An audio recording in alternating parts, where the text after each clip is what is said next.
શું સરકાર વોટ ચોરી પછી પેટ્રોલ ચોરી પણ કરી રહી છે?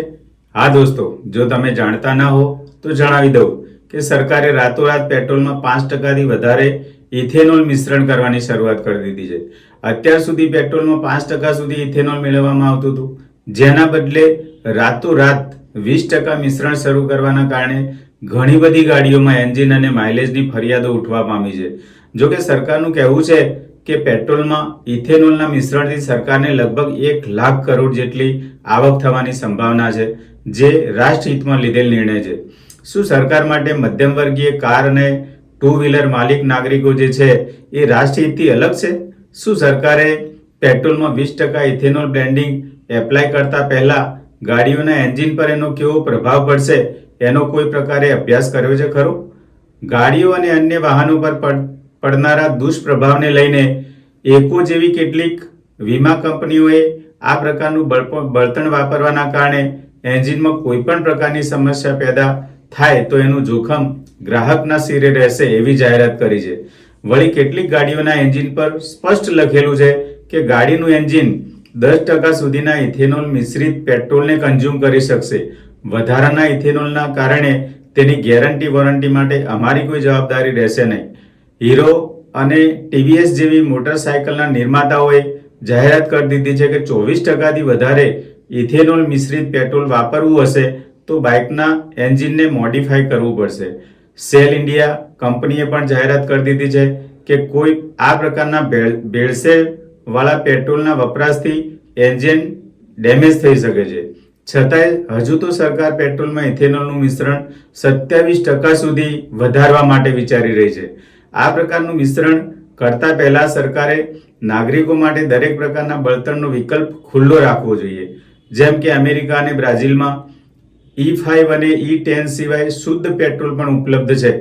ભારતમાં 2023 પહેલા બનેલી ગાડીઓ પેટ્રોલમાં E20 સુધીના મિશ્રણને વાપરવાની ક્ષમતા ધરાવતી નથી.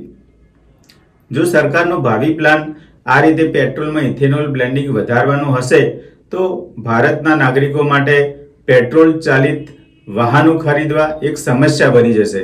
કારણ કે દર વર્ષે વધતા જતા ઇથેનોલના પ્રમાણ અનુસાર નવા એન્જિનો બજારમાં આવતા જશે અને જૂનાનો વપરાશ જે છે એ જોખમી બનતો જશે. ગાડીના એન્જિન ડેમેજ તેમજ માઇલેજ સમસ્યા સહન કરવાના બદલામાં સામાન્ય નાગરિકોને પેટ્રોલના ભાવમાં ભારે રાહત મળવી જોઈએ. એના બદલે આટલું સહન કર્યા બાદ પણ પડ્યા પર પાટું મારતી હોય એમ 20% ઇથેનોલ મિશ્રણ કરીને સરકાર પેટ્રોલનો ભાવ ઘટાડવા તૈયાર નથી. ઇથેનોલના મિશ્રણથી સરકારની આવક વધે એનાથી આપણને તકલીફ ના હોવી જોઈએ, પરંતુ સામાન્ય નાગરિકને પણ ફાયદો તો થવો જોઈએ ને ભાઈ. નીતિન ગડકરી ઘણીવાર જાહેર મંચ ઉપરથી બણગા ફૂંકી ચૂક્યા છે કે જ્યારે ભારતમાં પેટ્રોલ અને ડીઝલમાં ઇથેનોલનું બ્લેન્ડિંગ કરવામાં આવશે ત્યારે ડીઝલ 50 રૂપિયે અને પેટ્રોલ 55 રૂપિયામાં મળી શકશે. ગડકરી ભાઈ હવે શંકાના દાયરામાં એટલા માટે આવી રહ્યા છે કે તેમના 2 પુત્રોની એગ્રો કંપનીઓ ઇથેનોલનું ઉત્પાદન કરી ખુલ્લા બજારમાં વેચી રહી છે. જ્યારે પણ ગડકરીને આ પ્રશ્ન કરવામાં આવે ત્યારે ખીજાઈ ઉઠે છે અને કહે છે કે ભારતમાં હજુ એક પણ એન્જિન ઇથેનોલથી ડેમેજ થયું હોય તો બતાવો. જ્યારે બીજી બાજુ અનેક નાગરિકો સોશિયલ મીડિયા પર આ સમસ્યાની ફરિયાદ કરી રહેલા જોવા મળી રહ્યા છે. તો વળી નીતિન ગડકરીની વારે આવતા હોય એ રીતે હરદીપસિંહ પુરી પાછા બોલી ઉઠે છે કે બ્રાઝિલમાં તો ગાડીઓ 100% ઇથેનોલ ઉપર ચાલે છે, ત્યાં તો કોઈ સમસ્યા નથી. અરે પુરી બાબા, તમને ખબર છે કે બ્રાઝિલમાં છેક 1970થી ઇથેનોલ બ્લેન્ડિંગની શરૂઆત કરવામાં આવી હતી. ધીમે ધીમે એનું પ્રમાણ વધારતા જઈ એના અનુરૂપ ગાડીઓના એન્જિન બનાવતા જઈ અને હવે એ લોકો 100% ઉપર પહોંચ્યા છે. અને દરેક પંપ પર આજની તારીખે પણ શુદ્ધથી માંડીને જુદા જુદા મિશ્રણના પેટ્રોલ ક્વોલિટી અનુસાર જુદા જુદા ભાવે મળે છે. અહીંયા તો અંધેરી નગરીના ગંડુ રાજાની જેમ ટકેશેર ભાજી અને ટકેશેર ખાજાવાળી વાત ત્યાં નથી. સામાન્ય નાગરિકોની જાણ વગર સરકારે કરેલા વેપલાના દુષ્પરિણામો લાંબા સમયે જોવા મળશે ત્યારે ખૂબ મોડું થઈ ગયું હશે.